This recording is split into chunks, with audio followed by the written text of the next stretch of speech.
करे छी अपने सबके एकटा प्राति दै छी। जहन जानकी जी अशोक वाटिका में रहै छथिन तऽ अपना सखी सब बजै छथिन, ओहिठाम जे छथिन हुनको राक्षसनी के रखने, हुनका से कहै छथिन जे हम सपना देखलहुँ हँ। से सुनू एकटा प्राति।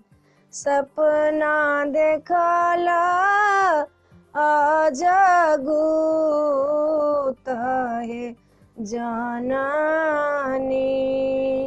सपना देखला अजगूत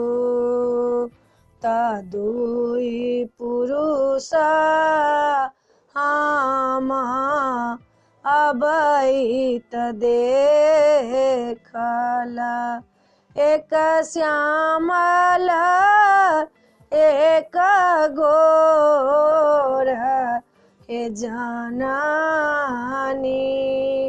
सपना देखला अजगूत सेतु बना हम बनैत देखला, समुद्र में उठ यही लोर हे जननी,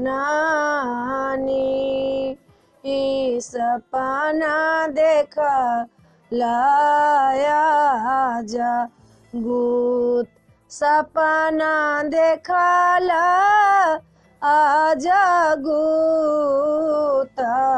हे जननी, सपना देखला अजगूत, लंका गढ़ा हम जरैत देखला, निश्चर कर एक लोला हे जननी,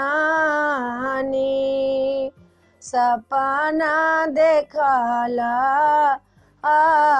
अजगूत, सपना देखला अजगूत हे जननी, सपना देखला अजगूत। एहि वीडियो में एतबे छला। ई प्राति अपना सबके नीक लागत अपने सबके तो सब्सक्राइब करऽ नहीं बिसरबै, हमरा कहबै जरूर जे प्राति केहन लागल। जय मिथिला, जय जानकी जी।